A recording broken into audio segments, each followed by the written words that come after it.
I flew to Texas without warning and found my daughter alone, in the middle of emergency surgery to deliver my first grandchild. Her husband, the man whose lavish lifestyle I was funding, was out celebrating with friends, so I made one phone call and closed their joint account. An hour later, his entire world came crashing down. Before we get into it, I'd love to know, what city are you watching from today? And be sure to subscribe for our daily stories. Okay, let's head to that hospital. I have built my empire on a single, unshakable principle. Trust your gut. My gut has guided me through hostile takeovers, through market crashes, and through 1,000 high-stakes negotiations. And for the last 2 years, my gut has been telling me that my son-in-law, Greg, is a fraud. He was perfect on paper. He was handsome, charismatic, and came from a good family. He had swept my daughter, my brilliant, kind-hearted Amelia, off her feet. I had, with some reluctance, given them my blessing. More than that, I had given them my support. I had set them up in a beautiful home in Dallas. I had established a generous joint bank account for them, a safety net, to ensure my daughter, who is now pregnant with my first grandchild, would never have to worry about a thing. It was my way of showing my love from a distance, as my own business kept me 1,000 miles away. But my gut never liked them. I saw it in the way his eyes would linger a little too long on a new expensive watch. I heard it in the way he would talk more about the next big deal than he would about my daughter's well-being. He was a man who was in love with the lifestyle my money provided, and I had a deep and deeply unsettling feeling that he was only in love with my daughter by association. The phone call came on a Tuesday afternoon. I was in a board meeting in New York, $100 million merger on the table. My phone buzzed, and I saw my daughter's name. I immediately excused myself. Her voice on the other end was a small, terrified whisper. "Dad," she said, and I could hear the sterile beeping sounds of a hospital in the background. I'm at the hospital. The baby, the doctors say he's coming early. There are some complications. They're taking me in for an emergency C-section right now. The world seemed to stop. "Where is Greg?" I asked, my own voice a low, urgent thing. "He's on his way," she said, though her voice held a flicker of something I couldn't quite place. "He had a big, important work dinner he couldn't get out of, but he's coming. I'm scared, Dad." "Don't be scared, sweetheart," I said, my own paternal instinct a roaring fire in my chest. "You are the strongest person I know. I'm on my way." I walked back into that board meeting, the most important meeting of my quarter, and I said 4 words to my stunned colleagues. The deal is off. I walked out, my only thought to get to my daughter. As I sat on my private jet, the engine screaming as we made the emergency flight to Texas, I tried to call my son-in-law's cell phone. No answer. I tried again, straight to voicemail. A cold, ugly, and deeply familiar suspicion began to form in the pit of my stomach. When I arrived at the hospital, my worst fears were realized. The maternity ward's waiting room was empty. I found a nurse at the main desk. "My daughter," I said, my voice a little too loud, "Amelia Rhodes. She was admitted for an emergency C-section. Where is her husband, Greg?" The nurse looked at me with a sad, pitying expression that I knew all too well. "She's in surgery right now, sir," she said quietly. "She's been in for about an hour. And no, sir, no one has been here with her. She has been completely and totally alone." The ugly suspicion I had been nursing about my son-in-law for the past 2 years had just, in that single terrible moment, crystallized into a hard and unforgivable fact. I thanked the nurse, my voice a low, steady thing that did not betray the raging, volcanic fury that was building in my chest. I sat down on one of the hard plastic chairs, The silence of the waiting room, a stark and terrible contrast to the life and death drama that was unfolding just a few doors down the hall. My daughter, my Amelia, was in there, fighting for her life and the life of my grandchild, and her husband, the man who was supposed to be her rock, her protector, was not here. I pulled out my phone. My first call was to his cell. It rang once, twice, 3 times, and then went to his obnoxious, upbeat voicemail. "Hey, you've reached Greg. Leave a message." I did not leave a message. I tried again. This time he answered, but not with a frantic, worried voice. His voice was loud, slurred, and annoyed at the interruption. And in the background, I could hear it. Not the quiet hum of a worried husband in a hospital, but the loud, boisterous sound of a party, the clinking of glasses, the roar of laughter, the thumping bass of music. "Julian, hey!" he shouted over the noise. "What's up? Can't talk long, man. We're right in the middle of a celebration." "A celebration?" I asked, my own voice now a quiet, dangerous thing. "What exactly are you celebrating, Greg?" "The big deal, Julian, the one I told you about. It finally closed this afternoon. It's a huge win for us, for the family. I'm wining and dining the investors right now, making it rain." I closed my eyes, the rage in my chest so profound it was almost a physical pain. "Your wife, Greg," I said, a low, steady whisper. "Your pregnant wife is in the middle of emergency surgery. Your child is being born right now, and you are at a party." There was a brief pause on the other end of the line, and then a short, dismissive laugh. Yeah, I know, it's all happening, right? Look, the doctors have it under control. I'll head over to the hospital in a little while. I've got to schmooze with these guys. This is important. This is for the family, you know? I knew with an absolute and total certainty what family he was talking about, and it was not mine.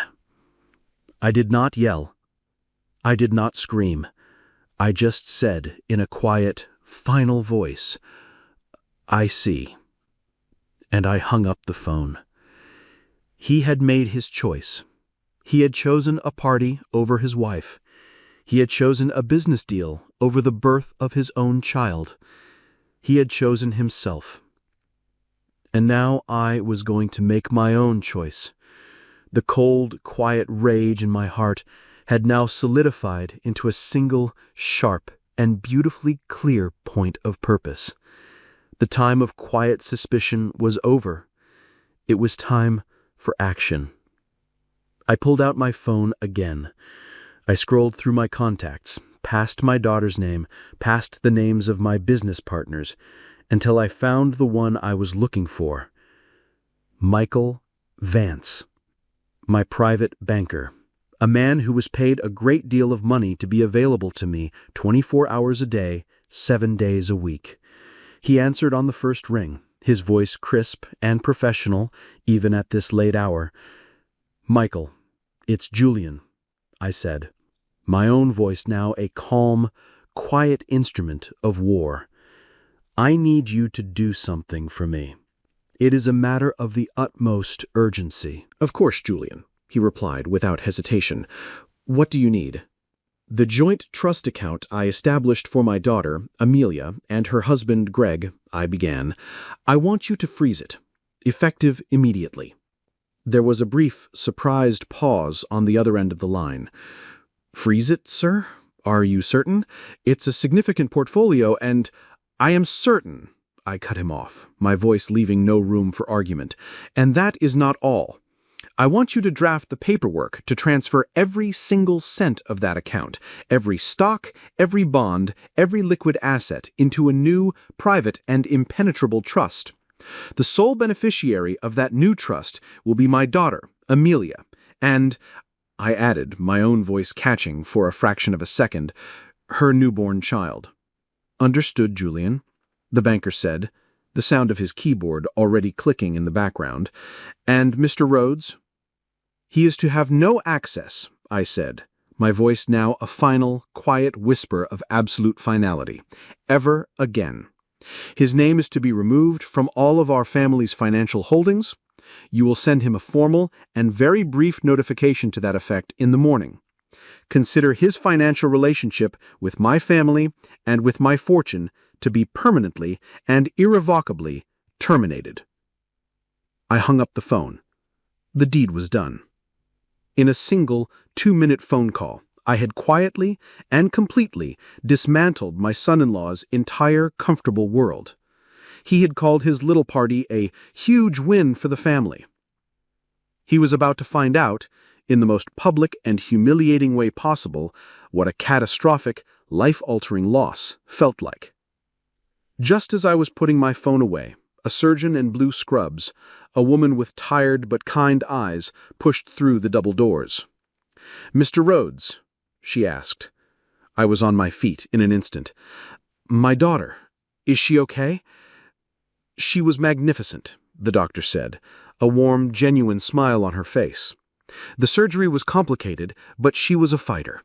She is stable and on her way to the recovery room now."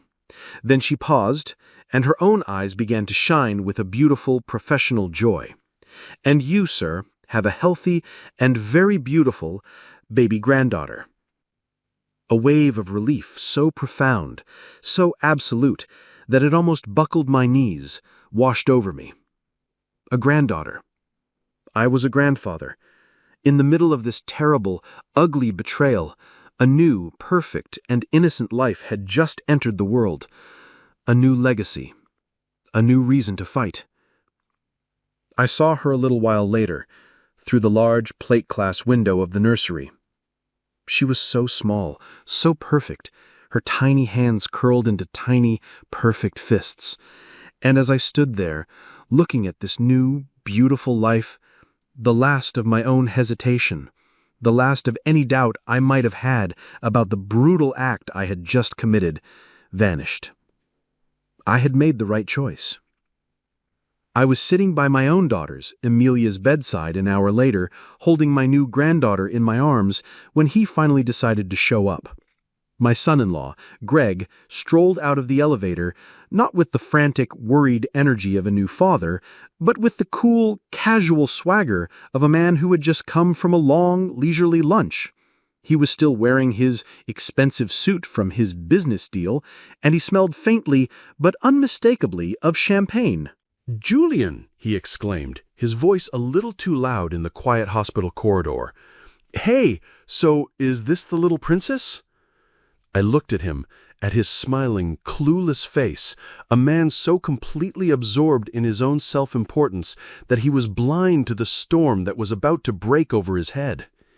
He walked into my daughter, Amelia's, hospital room, a bouquet of cheap gas station flowers in his hand, a performative prop for the role of the doting husband he was now finally ready to play.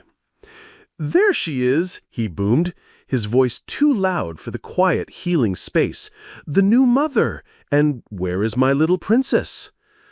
Amelia, who was pale and weak, but with a new, quiet strength in her eyes, just looked at him with a cold, tired expression I had never seen from her before. She had been a victim of his charm for too long. Not anymore. "She's in the nursery, Greg," she said, her voice a flat, emotionless thing. "Well, let's go see her," he said. But before he could move, a woman in a neat, professional uniform knocked gently on the open door and stepped inside. She was a hospital administrator, and she was holding a tablet. "Mr. and Mrs. Rhodes," she began, her voice a polite but firm instrument of business. "I am so sorry to interrupt, but before we can formally admit your beautiful new daughter to the neonatal unit for observation, hospital policy requires that we take a deposit for the initial costs of the emergency surgery and the associated care." She looked down at her tablet. "The preliminary deposit will be $25,000. Greg did not flinch. This was a stage, and he was the star. He puffed out his expensive alligator skin wallet from his pocket in a gesture of casual, confident wealth clearly designed to impress me. "Of course," he said with a magnanimous wave of his hand. "Put it on this." He handed the administrator his gleaming platinum credit card. The administrator swiped the card through the small reader attached to her tablet. We all waited. A small, quiet, and deeply, deeply satisfying beep. She looked at the screen, a look of polite, professional apology on her face. "I'm so sorry, sir," she said. "It's been declined." Greg's own confident smile vanished. "What?" he stammered. "That's impossible. Run it again." She did. The same quiet, final beep. "Declined," she repeated. "There must be a mistake with your machine," he said, his voice now a little frantic as he fumbled in his wallet for another card. "Here, try this one. It's the joint debit card." She swiped the second card. The result was the same. "Declined for insufficient funds, sir," she said, her voice now a little cooler. I watched as the color drained from my son-in-law's face. I watched as he pulled out his phone, his hands now trembling, and frantically tried to open his banking app. I watched as his confident, arrogant swagger completely and totally dissolved into a new, raw, and animal panic.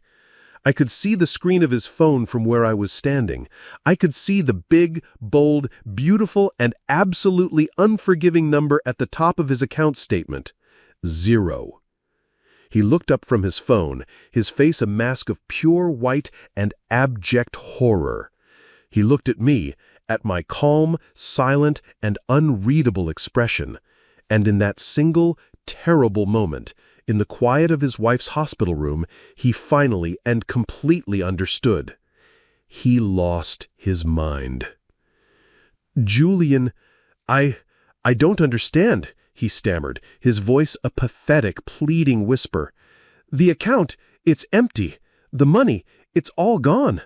I calmly took my own personal black card from my wallet and handed it to the now very uncomfortable hospital administrator. "Put the entire deposit on this," I said quietly, "and please send any and all future bills for my daughter and my granddaughter directly to my office."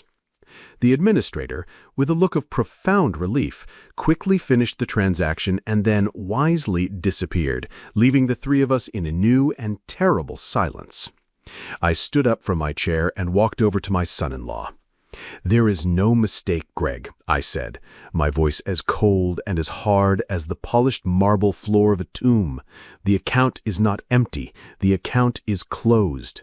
The money you were so happily celebrating with this afternoon, the money that pays for the beautiful house you live in, the expensive car you drive, the designer clothes on your back, it was never your money. It was mine.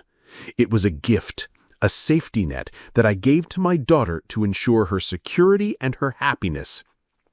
I took a step closer, my own voice now a low, dangerous whisper. "And in the last 3 hours, you have proven to me, beyond any shadow of a doubt, that you are the single greatest threat to both. You did not just miss a phone call, Greg. You abandoned my daughter while she was in the middle of a life-threatening surgery. You chose a champagne celebration with your friends over the birth of your own child." I let the ugly, unforgivable truth of his actions hang in the air between us. "So the party is over," I said, my voice a final, quiet judgment. "From this day forward, you are on your own. The trust is gone, the safety net is gone. You will support my daughter and my granddaughter with the sweat of your own brow. You will get a real job. You will learn what it is to be a man, a husband, and a father. Or," I paused, letting the full weight of my final promise settle upon him, "you will lose them both. The choice is now, finally and completely yours." He just stood there, a broken, defeated man, as I turned my back on him and went to my daughter's side. The months that followed were a quiet and difficult reconstruction. Greg did not, to my surprise, collapse. Faced with the stark, terrifying reality of his own uselessness, a new and unfamiliar man began to emerge. He sold his expensive car. He got a job, a real job, not as a flashy consultant, but as a junior salesman at a company that required him to actually work for a living. It was hard, and it was humbling, and for the first time I began to see a flicker of the man my daughter had once believed he could be. I did not restore his access to my fortune. That door was closed forever. But I did not stand in the way of him trying to repair his own family. It has been a year now. I am in my daughter's living room, not the one I had bought for them, but a smaller, more modest, and infinitely happier home that they are paying for themselves. My daughter, Amelia, is a different woman. The quiet, uncertain girl who was so easily manipulated by her charming husband is gone. In her place is a strong, confident mother, a woman who now knows her own worth. And I am sitting in an armchair, not as a visiting dignitary, but as a grandfather. I am holding my 1-year-old granddaughter, and on the floor, playing with the 7 simple wooden blocks, are my granddaughter and her father, my son-in-law, Greg. He is not a rich man anymore, but he is, I realize, finally and truly a family man. I had spent my life building a financial empire, a fortress of money I thought would protect my daughter from the world. But I was wrong. My true power was not in my bank account. It was in my love for her. And my greatest victory was not in cutting him off.